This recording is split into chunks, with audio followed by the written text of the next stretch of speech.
Hello, guys, and welcome to this stream again. We are back, and tonight we got a lot to get through. Ever changing circumstances, as usual, with what's going on here. So, it is a crazy time that we are living in right now. And as you know, the Emergency Act has been revoked. This camera looks a little crooked. Let me just get that right. So it is a crazy time, guys. So without further ado, I wanted to go through an article that was from the Communist Party of Canada, guys. And the reason was I actually had all this highlighted and everything because I was going to put it on today's live stream anyway. But then it got rescinded. I mean, this is an ever changing circumstance that we're in right now. Now, at the end of this live stream, I'm going to be showing you how you can diversify your currency. And that's why I've put an invite link in the chat and also in the description, because that invite link, we'll get to it later, but I use Wise for currency diversification, and I am all about promoting things that I actually use. This video is not sponsored in any way by Wise at all. This is just me recommending another service that I use, and if you want to use the invite link, then you get money discounted off and whatever for your transfers of currency. And the funny thing is, guys, with everything that's going on right now, I know a lot of people are asking me that question. They're emailing me and saying, how do you diversify your currency? And I told those people to be on this live stream tonight, and we're going to go through that. So we'll get onto that later. But anyways, let's go over to the Communist Party of Canada. Oh yeah, the Communist Party of Canada. I cannot believe I am saying that, but here we go. So here we are, the Communist Party of Canada. And you'll notice some of the rhetoric that is used in here is similar to Trudeau. So, no to the Emergency Act, says the Communist Party of Canada. Even they say no, but it's in a different way to everybody else. The Emergency Act is the new name for the War Measures Act, which has only been used 3 times in Canadian history. Twice during the First and Second World War, and in 1970 during the occupation of Quebec by federal troops. And that was under Pierre Trudeau, which is really, really interesting. Instead, it will be used to do the job in Ottawa that police have already done in Windsor without this draconian legislation. Now, whichever way you put this, yeah, I mean, I kind of agree actually, because, yeah, they did manage to clear out people in Windsor, but that was because of the court injunction, and it wasn't much as to do with the police. It was just the protesters abided by the court order. So it's really, really interesting. But some of the stuff they say, oh, it's gonna blow your mind, guys. And just for everybody who's just getting on, we're on the Communist Party of Canada's website, which is just absolutely hilarious. Police inaction in Ottawa stands in stark contrast to harsh repression against Indigenous peoples whenever Indigenous sovereignty clashes with the capitalist theft of land and resources, or with the mass arrests of thousands that took place during the G20 protests in 2010, or during the Quebec student strike in 2012. Now, the interesting thing is they point out Indigenous people, but again, like all these radical left, we know that's not the case, because there was a lot of Indigenous people who were protesting within the Freedom Convoy. And the reason is because they are very, very concerned, and they have been marginalized too by this whole crisis. And one of the people who was actually struck down by the horse violently, they were indigenous, and Rebel News has been the only media outlet that has reported on this, whereas other media outlets have said that no, the photos were doctored and everything like that. And it's getting to a point now, guys, where it's becoming seriously concerning that the media is reporting in such a way that is totally propaganda. Now, we've always known, a lot of people on this channel, that the media definitely have corporate and political ties, and that gives them a massive bias on their opinion. But it's just become so mainstream now, in the sense that the news is really being took out and hung out to dry. And I really don't think the news is ever going to be seen in the same light. And you can just see by the amount of subscribers that Rebel News has now got on YouTube. They have more subscribers than City News and CTV together. So that says something. And I found that shocking, because last time I checked, Rebel News did not have 1.54 million subscribers. Last time I checked, they had like 200,000, I swear, last year. But maybe it's gone more up than that. But all this demonstrates that new policing, surveillance, and repression powers will ultimately be used against the labor and people's movements, as opposed to the far right. What's missing in Ottawa is the will to politically oppose and act against the far right core of this movement, to use existing criminal and anti-hate laws to arrest and detain all those advocating hate and threatening violence against women, Muslims, Jews, racialized people, immigrants, communists, liberals, and social democrats, and all those who oppose hate, which is rich. That is so rich, guys, because we know that that is exactly what these communists, liberals, and social democrats do, is they advocate the hate against these minority groups. And it's almost like you can just take everything they say and literally turn it on its head. And that's what they're actually doing. Like when Trudeau says, we're all about equality, it means we're all not about equality. And you know, his drivel, his verbal dribble, has become so hard to listen to now, because it's just the same script over and over again, the same one that Klaus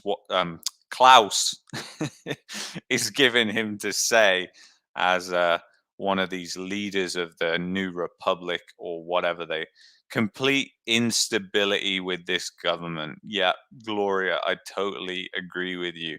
Can you trust the Canadian banks after they allowed the Emergency Act even for 2 days? No, you can't.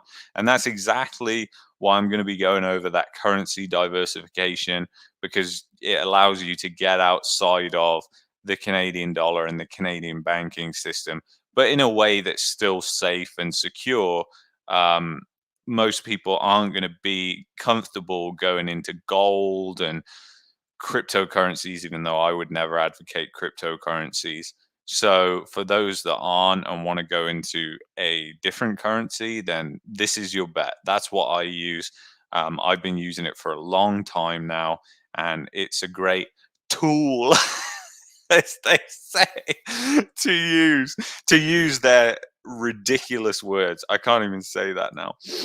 Yeah, again, like, it's just hilarious. Like, there was loads of women there, there was Muslims, there was Jews. I mean, Justin Trudeau actually called a Jew who was in the House of Parliament, said that you're standing with SWAT stickers. And that is just, and he still hasn't apologized for it to this day.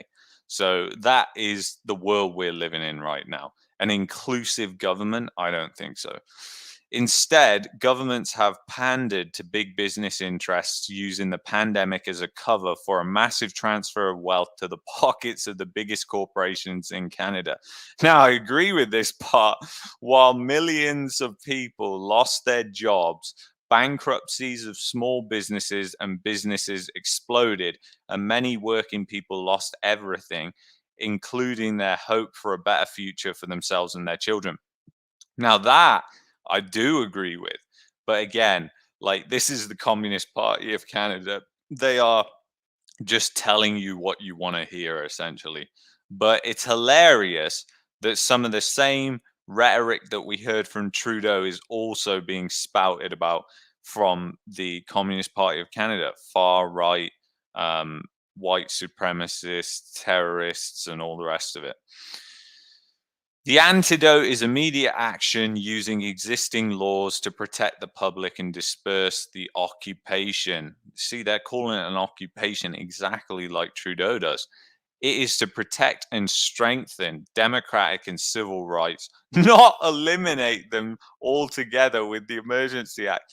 And guys, this is the Communist Party of Canada here. And they are literally, they're literally saying, you know, I just can't believe it. I just can't believe it. So it is incredible.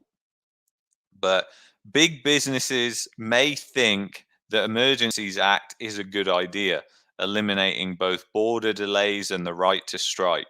But working people, the Labour, Democratic, and civil rights movements, the NDP, the Green, and the Bloc must speak up to oppose this sledgehammer to democracy, which suspends the constitutional and charter rights of every citizen and resident.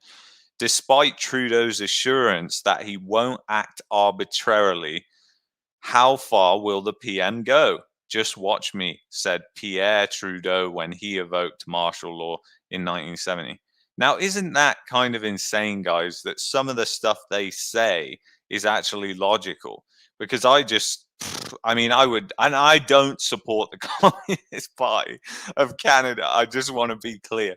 But the reason I'm showing you this article is just to show you how it radicalized Justin Trudeau has become. Even the communists are speaking out against Justin Trudeau. So he's gone so far. I mean, I wouldn't say he's gone left. He's more gone like I don't even know. He's gone way off base though. The Communist Party stands with anti-fascist, anti-racist protesters who are the real public defenders today, and calls on the Labour, Democratic, and civil rights movements to speak up now against the invocation of the Emergency Act in defense of civil liberties and for government action to protect the law from the occupation using existing legislation and anti-hate laws.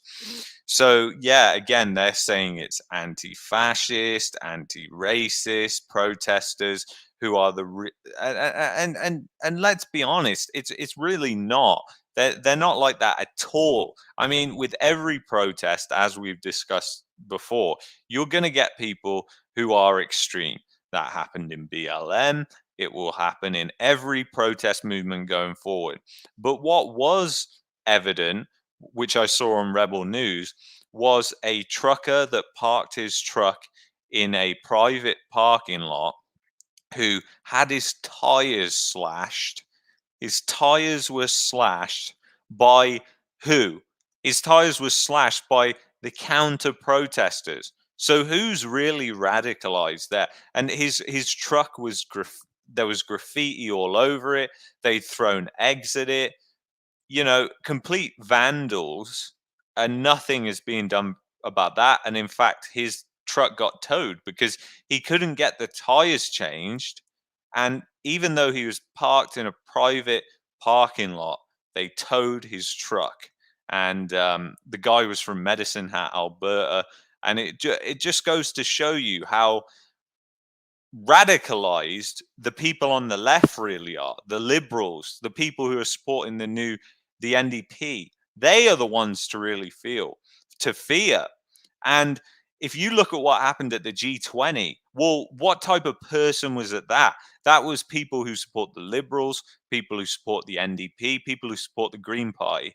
And if you look at the videos from that, now that is a protest that got out of hand. And did anybody declare the Emergency Act? No, they didn't, of course. So it is just jaw dropping. So we're going to move over now to the Toronto Sun. Trudeau drops emergency powers less than 24 hours after defending them. I mean, what does that say about your prime minister when he is just going back and forth like this? I don't understand how anybody can have an ounce of support for this guy, because he has zero integrity. He cares about people. He doesn't care about people at all. Like, it's just, but whatever. Less than 24 hours after defending the need to keep all the emergency powers he had granted his own government, Prime Minister Trudeau dropped every single last one. Not just some of them, not just the ban on taking minors into the area around Parliament Hill. He dropped all of them at 4 p.m. on Wednesday. It's mind-boggling, to say the least. Yeah, you got that right. Just 2 days earlier, Trudeau led a whipped vote in the House of Commons under the threat of an election to extend his emergency powers into mid-March. He spoke of the possibility that protesters might come back as one of the reasons he needed to keep the measures in place, even after the streets of Ottawa and border crossings had been cleared. I mean, that just shows you the insanity that is going on. And yeah, he's a floppy fish. Yeah, you got that right. You got that right. G20 protests, the biggest protest in Toronto, never had an emergency act evoked in 2010. And we'll get onto that, because there's a video that I want to show you from the G20 protest, and that is a very different protest to what happened in Ottawa and what you can see on the many different live streams which are available. I mean, just check out vivafrey.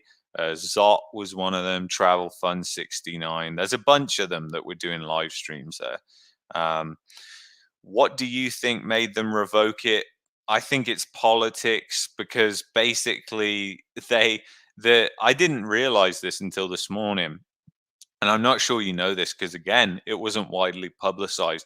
But the Conservatives actually put in a motion, because there's some sort of thing under the Emergency Act where you can call a vote at any time if you've got a certain amount of people that oppose it.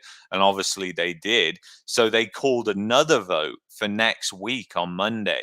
And I think basically Trudeau realized that he has to revoke it right away. Otherwise, if he revokes it on Saturday or Sunday, it's going to look like he is just well, I mean, it's looking like he's a miserable leader anyway, but he's just saving face. He knows that most of his supporters, they have the memory span of a goldfish, so they won't even realize what's happening. And because his media isn't even telling them that the Conservatives did this, they're not going to know anyway. So they're just going to think, oh, you see, my boy Trudeau, he got rid of it. See, he's not a narcissist. He's not one of these radical leaders. He's not authoritarian at all.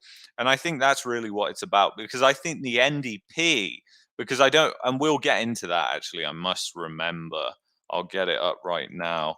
But the NDP got lots of hate. In fact, let's go over that right now. Jagmeet's own constituents, and I'll take you to this tweet that I retweeted on Twitter. Okay, here we go. Let's go. Here we go. So if I take you to this, you can see clearly here that this is, I don't know if this is Jagmeet Singh's office, but this is his constituents, because it's in Burnaby South, where he is the MP for.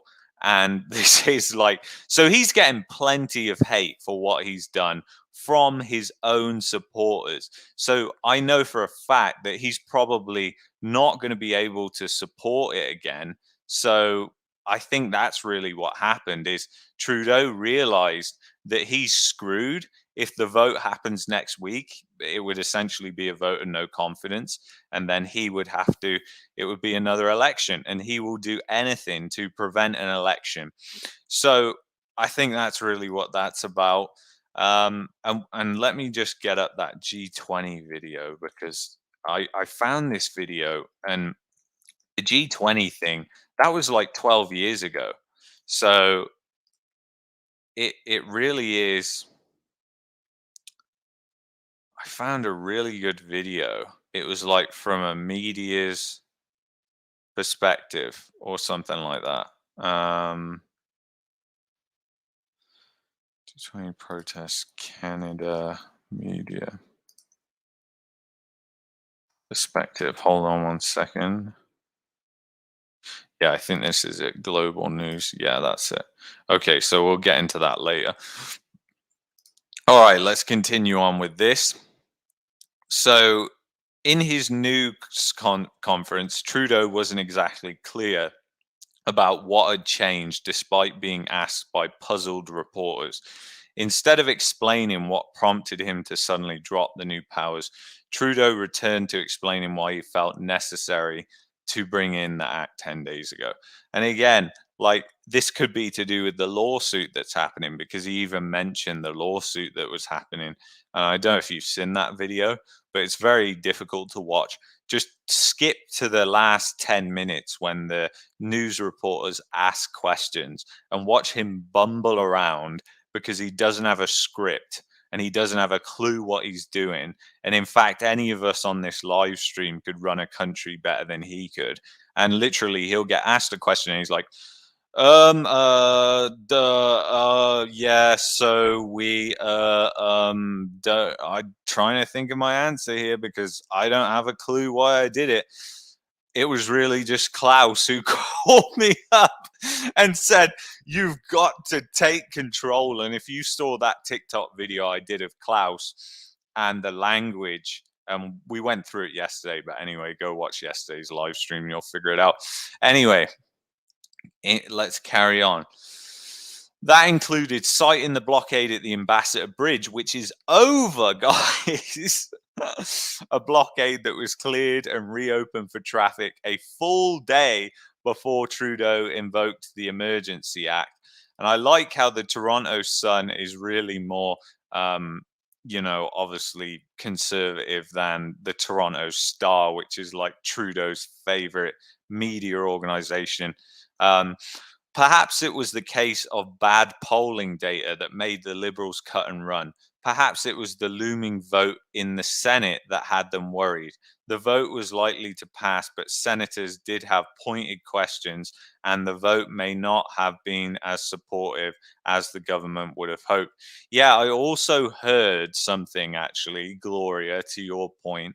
I also heard about it, something about it that he had until tonight to get it like approved through the House of Commons and the Senate. And obviously, because of the delay, I think it was due to expire tonight anyway. And the fact was that the Senate was not going to be able to vote on it on time. So he would have, like, it would have actually, this was something that Vivafrey was saying, which I haven't confirmed in any way. So I don't know if that's material or not. I'm surprised they're not mentioning it here, but Vivafrey, he did a live stream earlier and I was listening to that and he said about that. So it could also be about that. We know Trudeau was being mocked on the international stage for his handling of the protests. Yeah, you got that right. All over the world, Canada right now is a complete laughing stock, which is just a joke. It's just an absolute joke. So, yeah, I leaves the building. Yeah, exactly. Klaus Vader, Justin, I am your father. Yeah, exactly. Free Green Living Co. While the immediate emergency is over, this issue won't go away, Trudeau said Wednesday. Well, why are you getting rid of it then if you believe that this isn't going away? And that's really the thing. It's obvious that something's happened, and for whatever reason, he's got to get rid of it. Maybe his legal team said, "Hey, you know what? You've invoked this thing and it doesn't qualify under the Emergency Act. So you are screwed.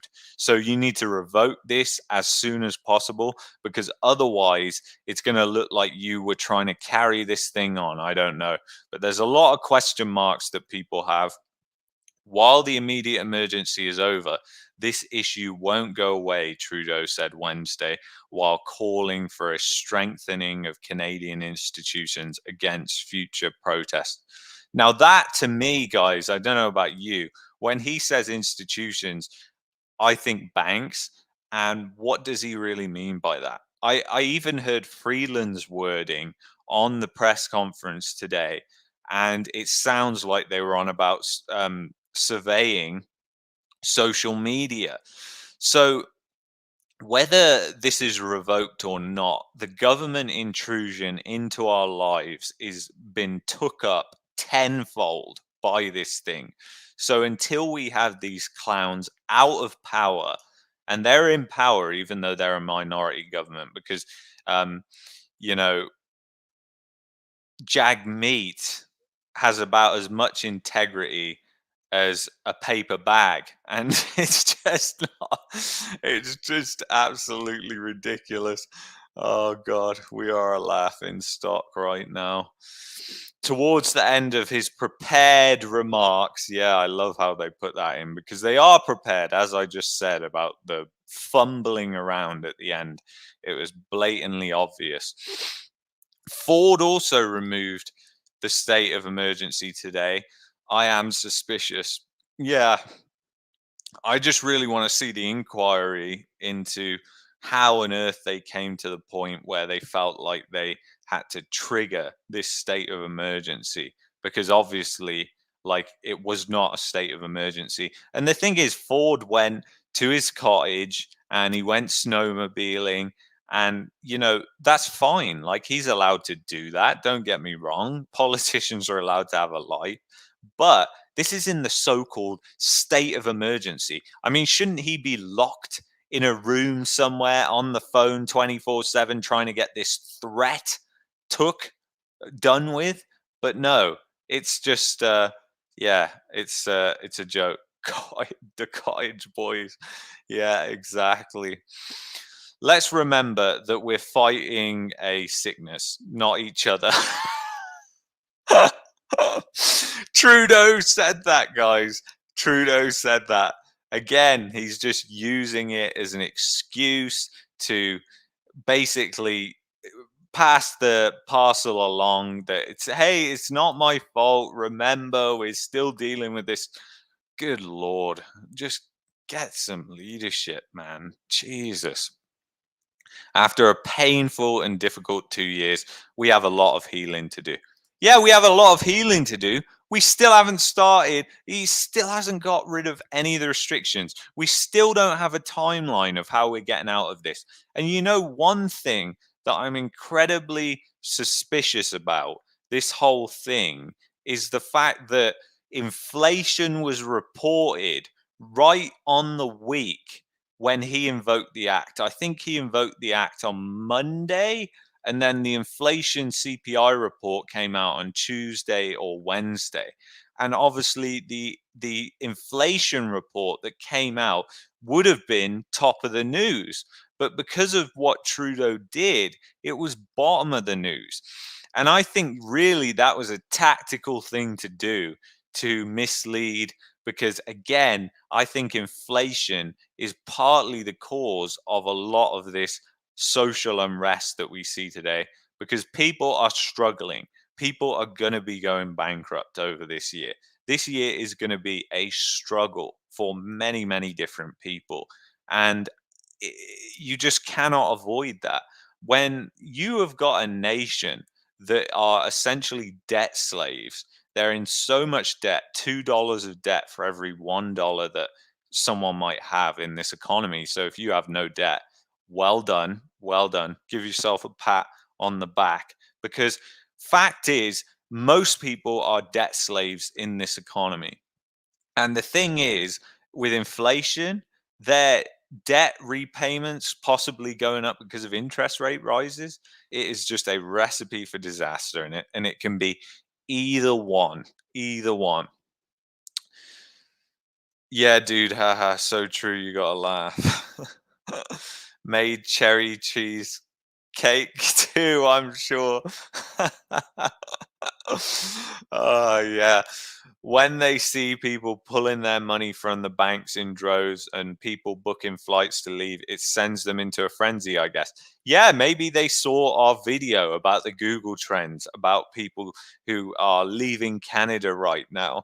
I mean, it is just insane. They're going to places like this. I don't know if you can see that. Panama. They're going to places like Mexico. They're going to places like the US. They want out.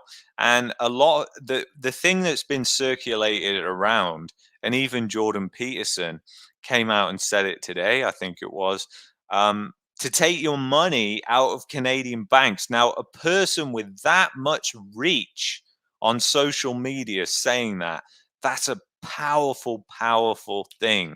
So, and if you look at credit default swaps right now, they are soaring in price, exactly like they did right before the collapse of all the banks in 2008.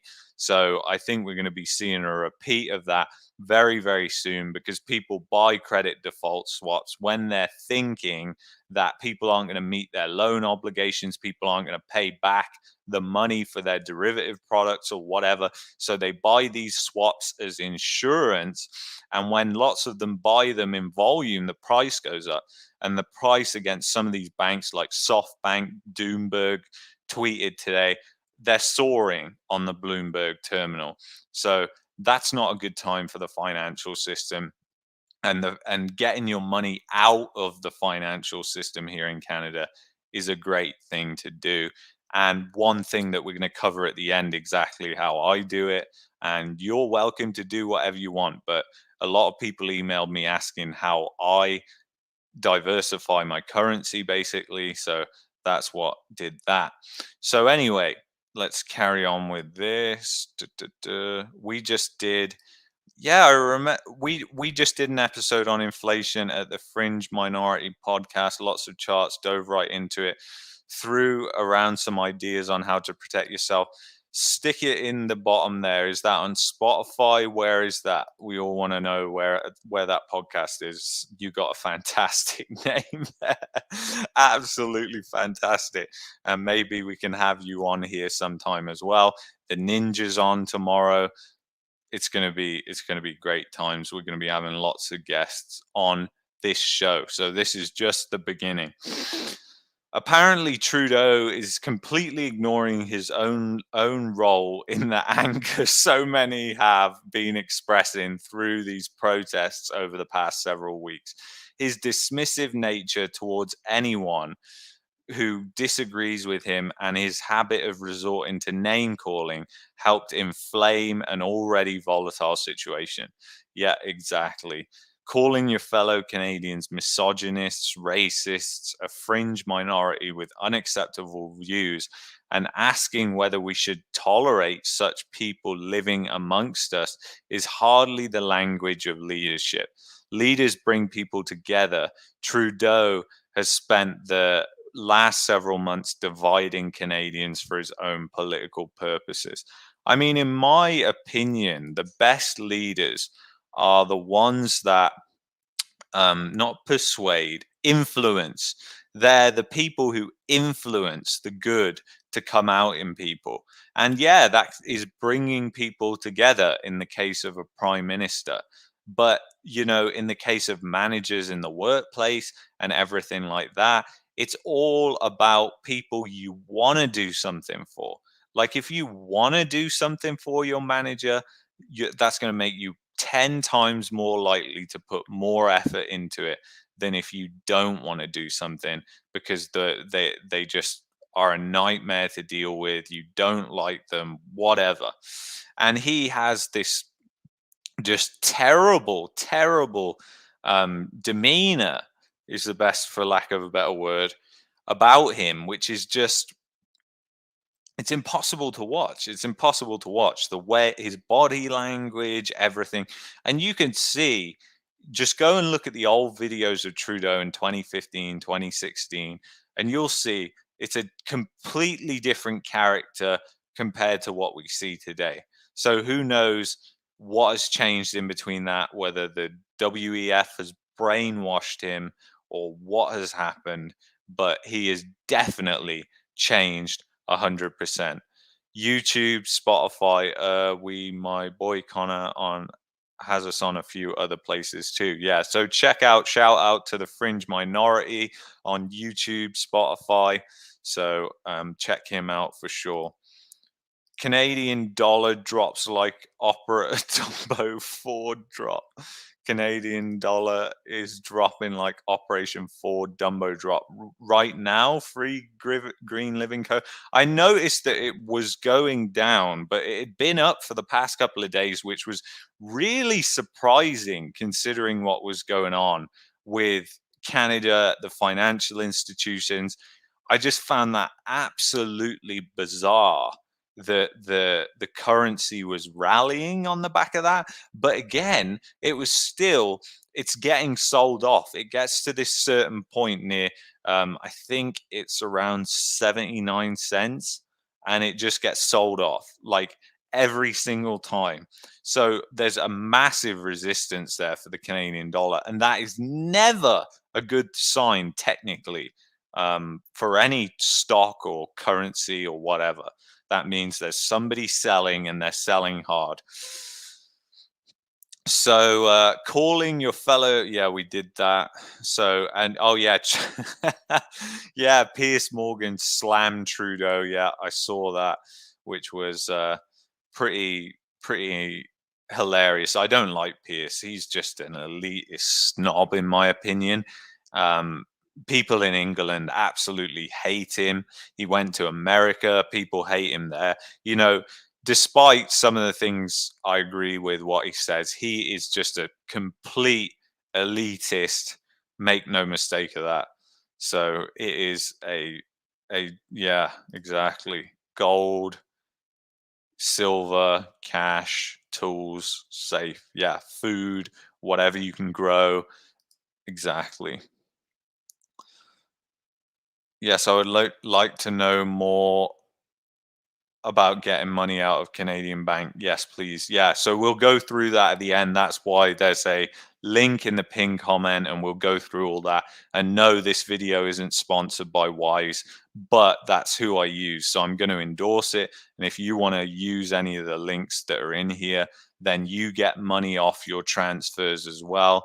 And also it'll give a credit to me, which I can then use to put in the budget to get this streaming software. I want to get it, but it's $600, and I'm prepared to put up half. I sank like $3,000 into this channel already, and there comes a point where, you know, you've just gotta at least get half back, recoup half, so you can support the channel and do that. So let's continue with this. What is that? Is that Ledger Wallet is also a good way. Yeah, the Ledger is that's keeping crypto outside of your place, like Binance, Coinbase, anything like that. So it is true. Yeah, click the link. It's a good way. We'll go through what Wise is about, and I'll tell you why I use them, because I went through a lot of different brokers, and I've also screwed up multiple times with them. So I can tell you about the support, because I made a massive mistake that nearly cost me a fortune, but luckily it didn't. Anyway, we'll go through that. So Conservative leader Candice Bergen had tabled a motion. So this is what I'm on about, Gloria. So Candice Bergen had tabled a motion to force another vote in the House next week, a vote that Trudeau would have seen as another confidence vote if explaining to Canadians why he needed these extraordinary powers was a difficult job this week. It would be even more difficult next week. Exactly. That's what I think.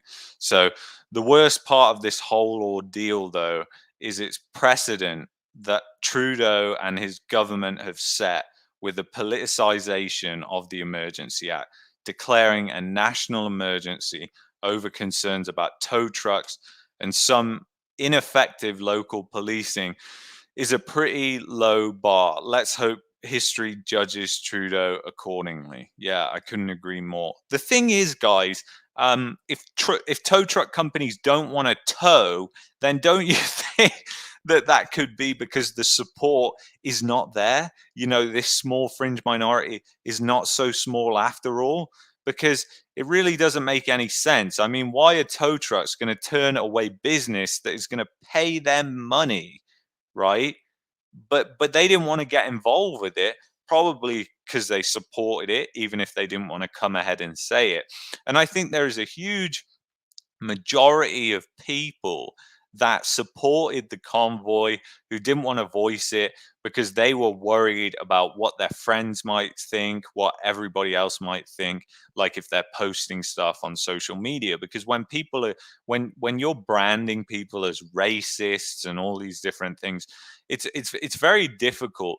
And a lot of people, you know, they listen to this legacy media, they believe what they're spoon fed over and over again, and that's really, it's a big problem. But it is the one good thing, the positive that we can draw from this whole thing is the fact that the legacy media has shown its true colors, which I've been trying to say about on this channel for ages, because they've been banging on about immigration causing the housing boom, which is completely false. And they've been banging on about millennials causing the housing boom, which is again completely false. And they don't ever report accurately. And that's the fact. And it's all propaganda. There's corporate and political interests. I mean, the way the media works is they have the big money who pays to advertise on their platform. And this is part of the reason why the CBC was told, hey, don't advertise as much, don't take as many advertisers on anymore, because we're your baby, the politicians, essentially. We want control over you, so don't let the corporations advertise all over you. Because you got to think about it, like City TV or whatever. Let's say Pfizer is advertising all over City TV. Do you not think if they've then got to write news on Pfizer, let's say a lawsuit comes out against Pfizer, that they're then going to be at a conflict of interest? Because Pfizer is a customer, because they do all their advertising on their news platform. So they don't want to lose that business. So they're going to write the article in a way that is misleading and baseless. And how this is allowed in the common day is a total joke. It should be law that the media has to be held accountable to what they write. They have to actually use facts and evidence in what they write, instead of just a load of rubbish, this wash of garbage that they continue to use. So it is just a joke. So we're going to move on now. And this article is an old one, but it's equally good to go through, because I mean, I was surprised by the poll. A lot of people wanted to see this in an upcoming video. So I've been doing research on it, and we're going to be doing a World Economic Forum video. And it's going to be a lot of research and a big undertaking for me. So anyway, let's scoot over to this. So I will go on here again. Okay, so Chrystia Freeland's side gig with WEF is endangering Canadian democracy. And this was February 2nd, 2021. So this is even more Like, we need to read this today. So she is a trustee at the World Economic Forum. How this is even allowed is an absolute disgrace. I mean, they talk about democracy all the time. Like, Trudeau is constantly touting, oh, we have a democracy, threat to our democracy, yalla, blah, blah. And like, you've got him and Freeland embedded in this World Economic Forum, which is nothing. Like, who's paying for him to go there, to Davos and all the rest of it? It's us. It is the Canadian taxpayer who's paying for them to fly out and meet with these people who are a private entity. And it's just a joke. But anyway, let's get into this. There's no need to invent conspiracy theories that attempt by global elites to subvert local democracy is fully on and in plain view. The World Economic Forum, which has met at a Swiss ski resort of Davos every year since its creation in 1971 by German academic and entrepreneur Klaus Schwab, was forced to convert its annual schmooze fest. Oh, I love that. That is fantastic. Schmooze fest into a virtual event this year due to the space sickness. Of note, on the main agenda was a stakeholder capitalism panel, which included Canada's Deputy Prime Minister and Finance Minister, Chrystia Freeland. The former journalist turned politician has been a fixture at the WEF for years, rubbing shoulders at Davos with the world's richest, famous, and powerful. Was one of the inspirations for her 2012 book, Plutocrats: The Rise of the New Global Super Rich and the Fall of Everybody Else. Well, isn't that ironic, guys? She's publishing a book about the rise of the new global rich whilst helping them do that and writing a book on it like she is some sort of hero, when she is the one at these events rubbing shoulders with these rich people. Do you not think again that she's got an interest, just like the media, that if they have advertising all over their website for Pfizer, we'll use that example again, and then Pfizer, there's a big story that comes out about them, big lawsuit, then don't you think that they have some bias when it comes to writing that article, because they're a client, they're essentially a client? But the way it works in the advertising world is it's not technically called that, but it's just, it's a joke. Indeed, in her book, Freeland notes that an invitation to Davos marks an aspiring plutocrat's arrival on the international scene. The global elite don't especially enjoy the glare of publicity on their privileged lifestyles, so much so that Freeland wrote in a 2015 opinion piece in The Guardian after my book Plutocrats was published in 2012, I was even, and I know this will shock you, disinvited to a Davos dinner party. If the doors of Davos were closing for Freeland, they swung wide open after her entry into politics in 2013. And doesn't that just show you the interests and how embedded they are? Both the Prime Minister and the Deputy Prime Minister are both embedded in this World Economic Forum. And this isn't a tinfoil hat. This isn't a conspiracy theory. You can go and look. Trudeau has spoke many, many times at Davos and the World Economic Forum. And so is Chrystia Freeland. And she even did a TED thing. Think back in 2012, which will make you throw up if you want to go and watch that. if you're feeling nauseous now, go and watch that TED, because you will just, Oh, you got to laugh about this stuff because otherwise, what would we do, guys? We would be crying because this is the end. It's like the end anyway. But anyway, let's carry on here.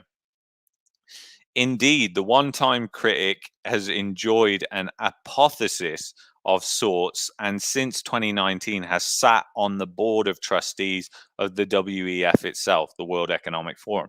How on earth is it possible that Freeland is sitting on the board for the World Economic Forum and Deputy Prime Minister?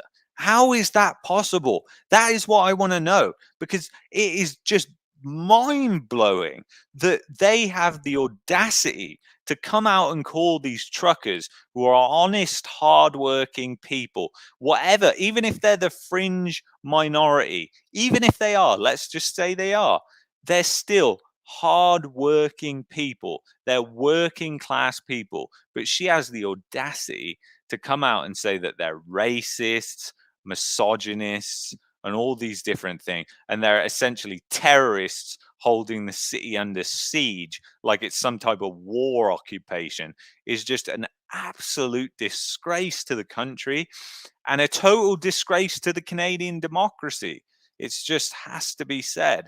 So yeah, conflict of interest, not for me. Exactly. Indeed. Oh yeah, we did that. Other members include Canada's own Mark Carney, who was the flaming central bank. So what does this tell you guys? Again, Mark Carney was, I think he was the Bank of England's governor, actually, not the Bank of Canada, but I'm pretty sure he's the Bank of England's. But he was Canadian, but I'm pretty sure he's the Bank of England's governor. But again, embedded within central banks. What does this tell you? It just tells you that the whole system is broken, in need of complete reform. While there does not appear to be anything explicitly prescribed about Freeland serving on the board of a private foundation, the optics are extremely problematic. As Schwab and the WEF take strong positions on matters of global public policy, which, if implemented, will affect all Canadians. Even more strangely, Freeland also sits on the supervisory board of the Aspen Institute Kiev, a chapter of another Davos type exclusive club that holds forth on global issues. That's quite a journey from her beginnings as a freelance journalist working out of the Ukraine. And isn't that interesting? So she has ties to the Ukraine. Now, is this affecting Canada's foreign policy right now and their stance on Russia? Because Canada used to be like Switzerland, whereas they would be more, they wouldn't be taking such a harsh stance on Russia and things like that. I mean, Canada should be sitting back and kind of letting things fly because they have no military at all and no way of protecting this country, which is humongous, second largest country in the world to Russia. And if you look at the different sizes in military, it'll just blow you away. If it wasn't for the relations with the United States, Canada would have already been invaded by Russia probably many, many years ago. So it's just kind of insane. These board memberships are far from symbolic, according to the World Economic Forum. The board of trustees act as guardians of its mission and values. I mean, they are literally telling us that they're corrupt and rubbing it in our face. And the liberal and the people who support these elites, and they don't even realize it. I mean, they are destroying the country. They're destroying freedom. They're destroying liberty without even knowing it. And that's what scares me the most, is that even though this is in such plain sight, and I know there's a lot of smart people on this stream right now, even though it's in such plain sight, people do not realize it. And that's why I got to do a video on it, because it is just insane. Hopefully it will wake some people up. So similarly, board members of the Aspen Institute Kiev are responsible for providing counsel to the president, as well as government over the business affairs and property of the institute. What would happen if acting as a guardian for the World Economic Forum came into conflict with acting as the guardian of Canada's public finances, which is Freeland's day job? What would happen if providing counsel to the Aspen Institute president came in conflict with providing counsel to Canada's Governor General, which is part of Freeland's day job as a member of the Privy Council? I mean, exactly, guys, exactly. It is just a disaster, and it shows you just how they are rubbing it in our face, and it is just a joke. It really is. So yes, they smile and laugh in our face, completely senile. Yeah, I totally agree. It is just, it's again, we have to laugh. Otherwise, what else would we do? Because it is just insane. This is in front view. I thought that was an advert then for the World Economic Forum, because I've been looking all over their website today. But here he is, Klaus. Writing in the New York Times in 2011, Freeland described Schwab as a rather traditional European social democrat who aims to encourage among participants a kind of noblesse oblige, or its modern equivalent, stakeholder capitalism. The political tradition that Freeland is describing originated with the reaction of privileged liberal elites rebelling against Europe's feudal past, a world away from contemporary Canada. The thing is, guys, and I think I've said this before, but feudalism is already happening right now. Right now, Bill Gates owns the most farmland in the United States of America. And that what he's doing is essentially feudalism. He's acquiring land and resources. And this is how these elites work. And they are not stupid. They are not out buying loads of single family homes to rent them out or anything like that. They are taking the resources, water, food, farmland, everything like that. The bare necessities, energy as well falls into that category. So it is just insanity. Well, then, if England drops mandates, so should Canada. Take a book from the Norwegian countries, maybe. Yeah, exactly. I mean, loads of countries now are following suit on what England did. And really, there's no excuse. And the only reason I think Trudeau is holding off at this point is because he doesn't want to seem like he's pandering.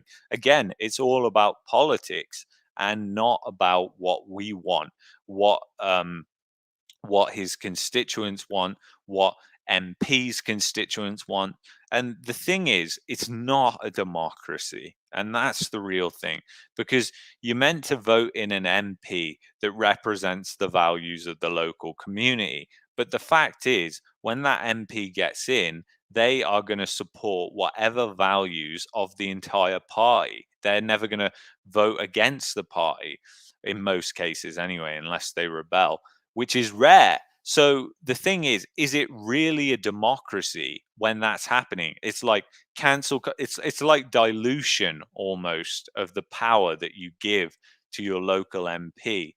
So I think it's just, again, like, he is just not doing it because he doesn't want to seem like he's made the truckers win, which has been blatantly obvious with Scott Moe and Kenny. I mean, Kenny has come out like a freedom activist now, and really, he's so convincing in some ways that, I mean, he's just another in cloud cuckoo land.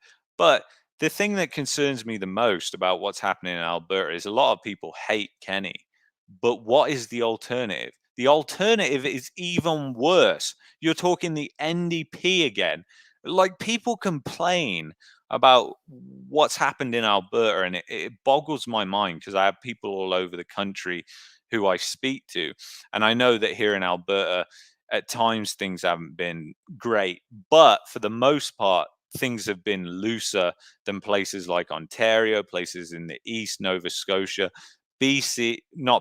Saskatchewan and Alberta have been the loosest in terms of regulations and stuff like that.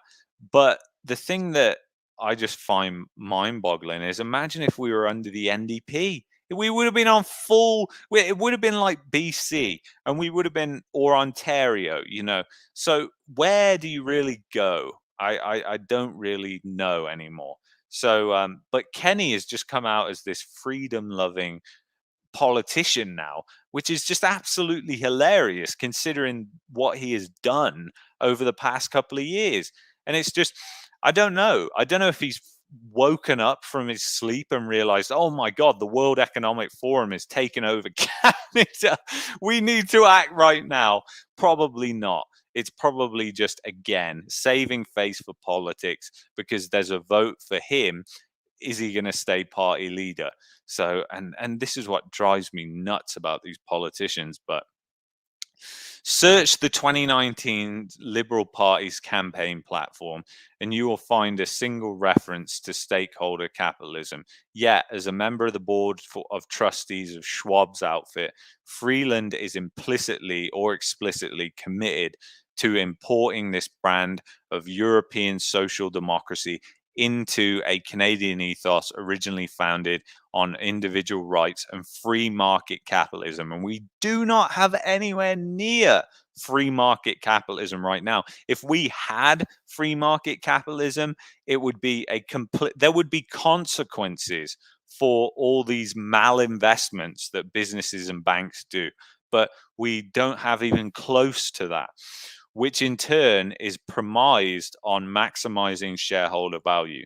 While Canada has drifted considerably leftward since its founding, you got that right, a wholesale adoption of a corporatist philosophy and governance ethos imported from an exclusive gathering of the self-loathing rich who espouse these ideas over cocktails in the Swiss Alps would be nothing less than a subversion of Canadian democracy. So it is just a joke, really. But again, like it has drifted considerably leftward. And I've said this before and I'll say it again. Since Canada joined the European Union with and this is hilarious because if you go to the World Economic Forum's website and look up Freeland, one of the things they state on the website is how Freeland championed the CETA. I know it's on here somewhere. I've got it up here as well because I was going through this today. But again, yeah. So I'm going to share this right now. And this is on the World Economic Forum's website. And you can see right here, guys. Oh, I'm doing the wrong one. Hold on. I'm zooming in on the wrong one. Miss Freeland served it. The successful negotiation of Canada's free trade agreement with the European Union. And that is very, very interesting, isn't it? Because I've said this before, since Canada had that agreement with the EU, we've seen a leftist slide like we've never seen before. And again, this rejection of the EU has happened in England as well. And I know it well. And it's exactly what's happening here. And I've said it before in previous episodes and videos and whatnot and on podcasts. I've said that this is happening. Like the European Union has got its fingers in the Canada pie now because of this trade agreement. Do not believe anything otherwise. So it is sort of insane, but it's the way we go. So yeah, I went to the wrong one there. Let's go back here. So it's just insane. Like its first cousin, the Great Reset, which bizarrely aims to bring in environmental considerations under the purview of central banks, the innocuous sounding stakeholder capitalism is committed to destroying the foundations of Anglo-American free market capitalism and replacing it with a system where governments and their cronies in Davos tell private businesses what they need to care about. The irony here is that all of those at Davos, including Freeland, got there because of the free market system and shareholder driven capitalism, which they're now bent on overthrowing in an unholy alliance of true believers and opportunists. And I'm gonna take that and I'm gonna tweet that later, because I think that is a perfect way of describing what these mugshots at the global elite are doing. There's no need to invent conspiracy theories that attempt by the global elites to subvert local democracy is in plain view. Yet you could not be any more right about that. So isn't that insanity? And again, the thing is, guys, when you look at social credit scores, and that was another video that I was thinking about doing, and I was researching into that topic. And social credit scores have happened in China. I don't know if you're aware of this. So anyway, in China, some of the foundations of these social credit scores are basically a structure of society that favors the elite. It's essentially what they're talking about, stakeholder capitalism, where you have this elitist mob who are at the top, and they are the ones that dictate everything. And I've actually drawn it up on the whiteboard, and I'm going to be doing a video about this, so I won't give too many away. But the funny thing is, it's all enforced by CCTV, surveillance, and AI. So it's all, you don't even have people like looking at this stuff. It's AI that's doing all this. So if you litter in public, if you buy too much alcohol, they're tracking it through the central bank digital currency. The government overreach into your life is getting more and more, and this has just ramped it up 1,000 times. And if we've ever needed an election so bad, we need one right now, because the slope we are on is so steep that once we go down further, I don't think there's going to be much coming back up. And the funny thing is, guys, this is happening in China. You can go and look this up. You can just go look this up. This is real. Social credit scores is not tinfoil hat. It's not a conspiracy theory. It's real. It's happening in China. And a lot of things that are happening in China are happening here in Canada, unfortunately. So you have to kind of look. And one of the things that can happen under social credit scores is if you say something that the government doesn't like that goes against the elite, then guess what? Blacklisted. You're debanked. And what have we just had happen, guys? We've just had this happen. People have been debanked. The exact thing that we fear the most is happening right now, or has happened with the use of this Emergency Act. And they're going to be using FinTrack going forward to increase the government overreach into your life. And they will say that they're doing it for the faith of the people and everything like that. But we know that that is not the case. Oh, what the hell is going on? We've got, okay, there we go. So I don't know what the hell that was. Somebody was spamming the chat by the looks of it. The People's Republic of Canada. Yeah, that's what we're heading into. Government isn't going to solve your problems. Need to take your money and security into your own hands. Yeah, I can't agree more with that. I was just informed we are on Apple Podcast. Yeah, check out the Fringe Minority. I think I checked you out on YouTube actually, because you've commented before about a month ago on one of the videos, and I checked you out. But yeah, go check out the Fringe Minority. Sounds like a good conversation's happening there. Canuckistan, exactly, Luke. It's a sign. Canuckistan, yeah, it's true. Yeah, so but the thing is, China is doing this, guys. So we have to stand up for freedom and liberty. If there's ever been a time it's now.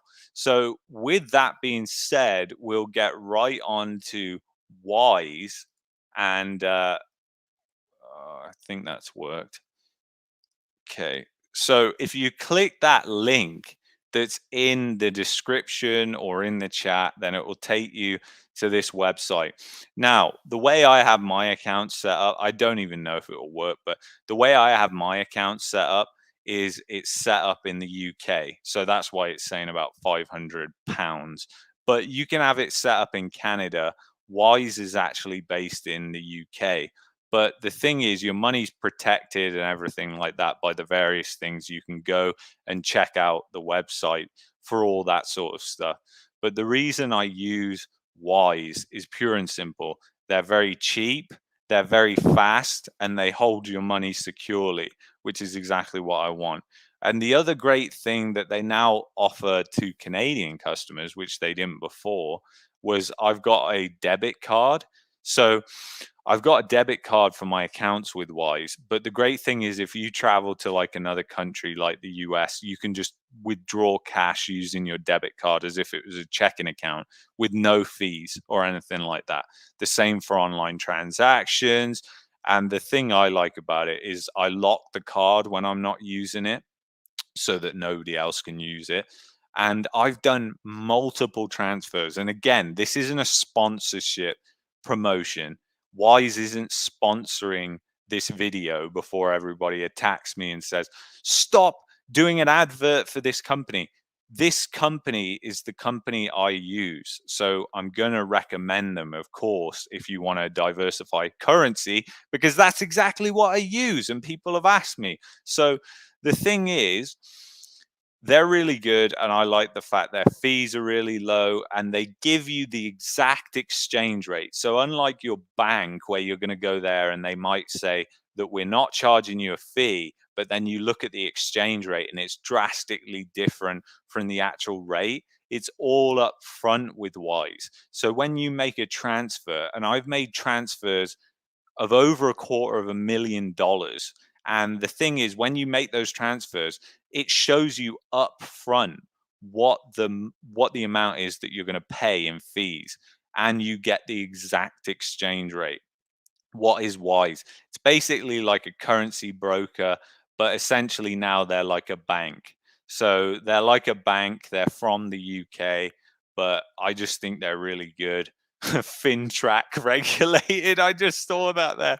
Oh God, that's so hilarious. But I use them for currency, for diversifying my currency basically, because you can have an account in any currency, you can transfer between accounts, you can have different things. Like I forget what mine's called, but I'm just going to check, because they have now even like a savings account, and I use that as well. So I don't, so you have like checking, savings, it's all free. Because my US one, for instance, I call it savings, but I'm not sure what they are. It's like a pot, I think. But yeah, like Wise is what I use. It's more secure than my bank, to be honest, because I have to approve every single transaction and everything online. But if you're looking to get your money out of the Canadian dollar, then you should check them out, or check out whoever you want. It really is entirely up to you. And this isn't financial advice, but at the end of the day, that's what I use. So that's answering that question. So moving on, I just wanted to see what the hedge was saying about Trudeau and the Emergency Act. But basically, again, like 2 days after Canadian lawmakers voted to extend. And what does this makes Jagmeet look like an even bigger fool, which is absolutely hilarious. Because just that, I mean, we look so, well, not us in general, but what has happened makes Canada look so stupid now. It is just unbelievable. So it is just yeah, it's crazy. Do you have any yen currency? No, I just hold Norwegian krone, British pound, and US dollars, obviously. But now I'm thinking about just taking all my money out of the Canadian banking system, taking all our money out of the Canadian banking system, and just putting all our, but just for a purpose of freedom and liberty. So it's outside of the Canadian banking system, because I have no faith in the Canadian banking system anymore, unfortunately.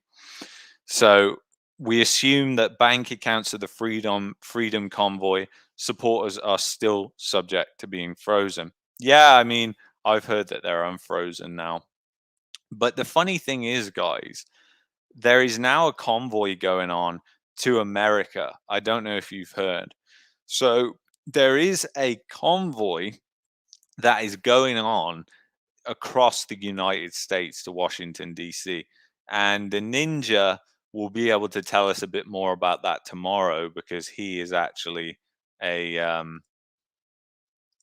he was actually there reporting on it, believe it or not. I saw some of his things. So that's all right. I'm just there we go.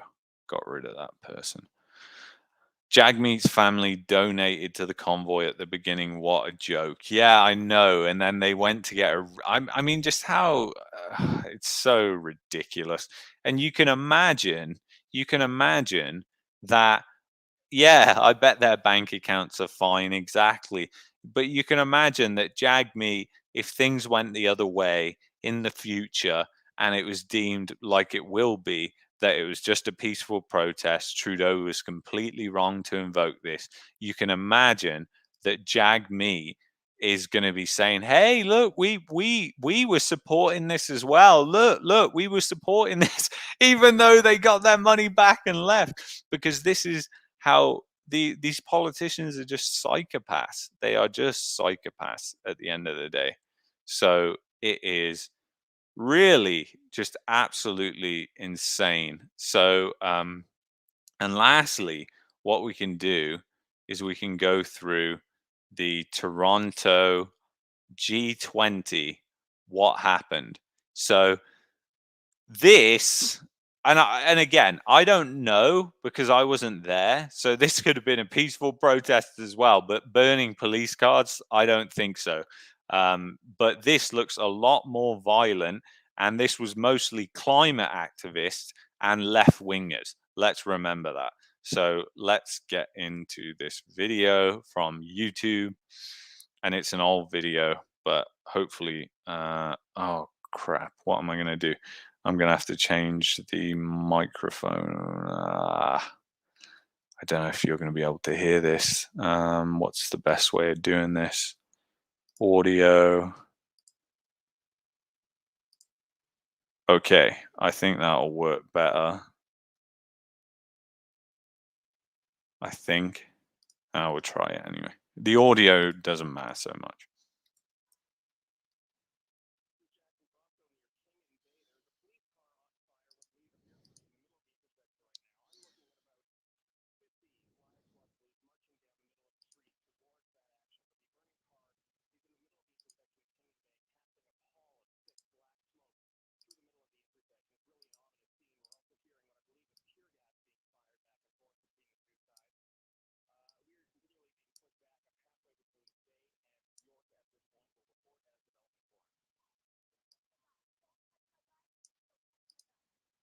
Yeah, I can't get this sound on, but you can see.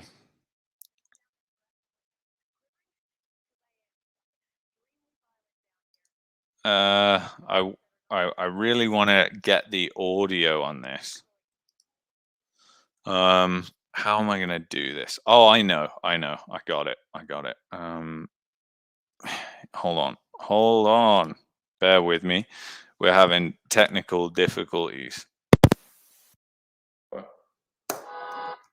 No, it's not going to work. There we go. Got to put the speakers on. This is Jackson Brosco near King and Bay. There's a police car on fire, what appears to be in the middle of the intersection right now. I'm looking at about 50 riot squad police marching down the middle of the street towards that action. But the burning car He's in the middle of the intersection of King and Bay. And this is a violent protest. In the middle of the intersection. It's really an ominous scene. We're also hearing what I believe is tear gas being fired back and forth between the two sides. We are continually being pushed back. I'm halfway between Bay and York at this point. We'll report as developments warrant. Don't touch my guy. Don't touch my guy.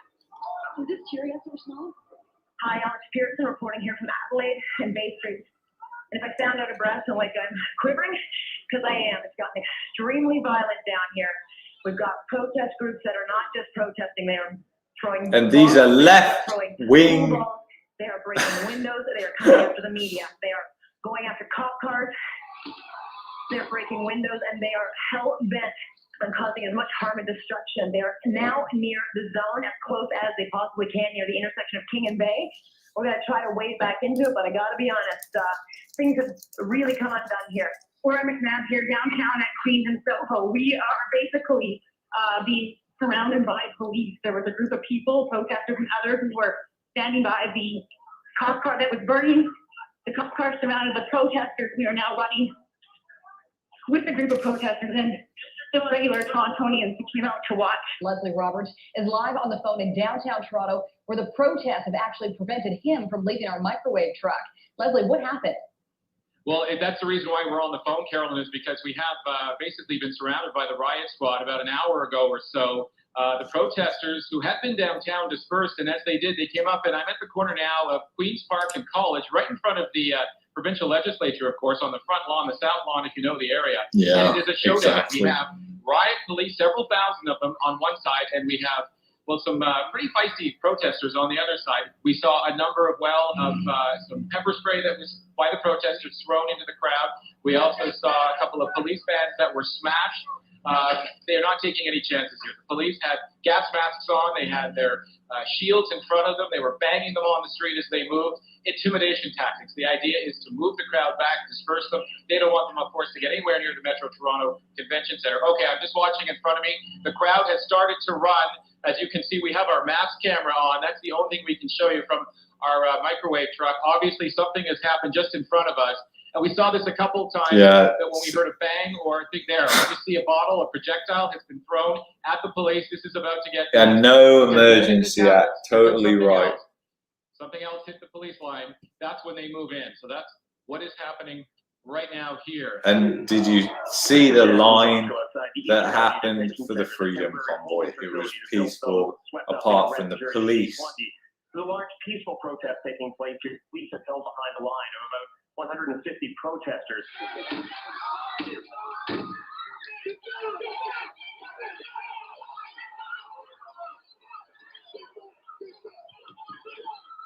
Without warning, all of a sudden, two minivans pulled up in front of the group, and police raided the crowd and just grabbed whoever they could, stuffed them into vans, arrested whoever they could at the time, and drove away. This was without warning. It was completely unprovoked. We saw police literally just drive up at that moment and grab whoever they could near the front line.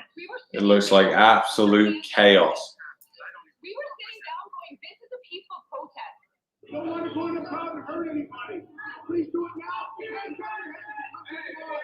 Okay, it's Alex Pearson here at the corner of Soho and Queen, where we've been now for about the last hour and a half, 2 hours, when 1,000 protesters walked down the street of Queen in a peaceful protest, and then things changed. Climate changed, the police moved in and started... Anyway, you get the gist. Let me...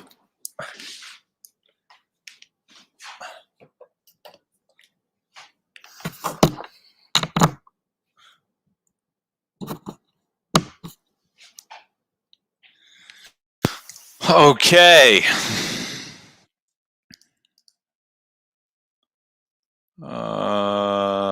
Settings, audio. All right, so that should be back. Okay, so the audio should be back. But yeah, as you could see from that video, it is totally different. Like police cars being torched, you know, shops being smashed, and the media showed those pictures. Now, the media would have 100% ran with that to the extreme if that was occurring in Ottawa. But of course, it wasn't occurring in Ottawa, so they had nothing to go on.